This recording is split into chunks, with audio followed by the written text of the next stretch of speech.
il est probable que la prochaine pandémie ne sera pas virale, mais sera bactérienne.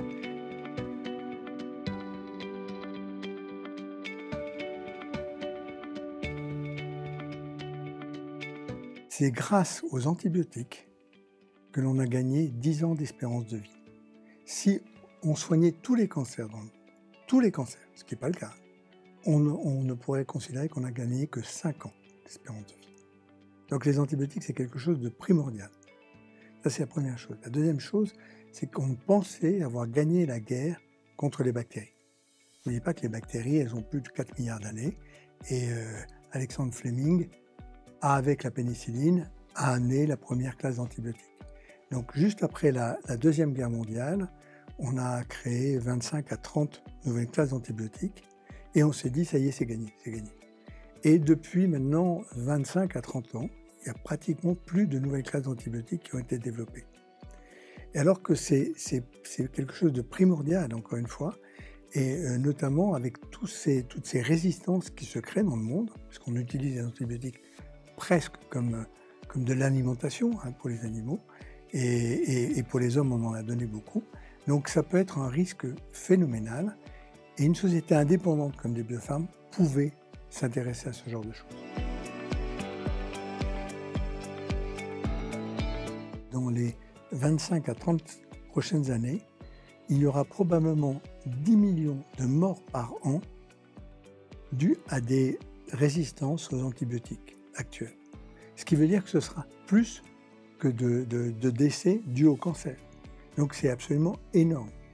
Et on le voit apparaître. Dans certains pays, il y a déjà des résistances qui sont quasiment à 100%. Et dans la pharma, il y a vraiment un point qui est délaissé, c'est la lutte contre les bactéries. On a beaucoup parlé de la pandémie virale qu'on vient de vivre, donc effectivement, mais il est probable que la prochaine pandémie ne sera pas virale, mais sera bactérienne. Donc, et là, qu'est-ce qu'on aura fait? Alors qu'on sait, tant que contre un virus, c'est très très compliqué. Parce qu'on ne peut pas imaginer les virus, c'est que des variants, etc. Mais contre les bactéries, on sait. Encore une fois, je répète, l'OMS dit ce sont ces 12 bactéries-là où on n'a plus d'antibiotiques qui sont vraiment efficaces contre. Donc, c'est déterminé. On le sait et malheureusement, on ne fait rien. Et si on ne fait rien, les prévisionnistes vous disent, disent a priori, dans 25 ans ou 30 ans, donc grosso modo 2045-2050, il y aura plus de morts dues à des résistances aux antibiotiques donc, que dans le cancer. Donc on le sait. Pourquoi on ne fait rien?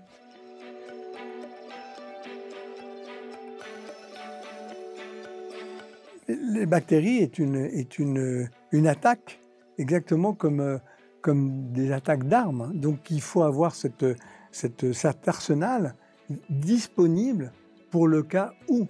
Et on voit qu'il arrive. Le pire, si vous voulez, c'est qu'on voit qu'il arrive, qu'il y a ce risque. On voit qu'il y a de plus en plus de bactéries qui sont résistantes aux antibiotiques et on ne fait rien.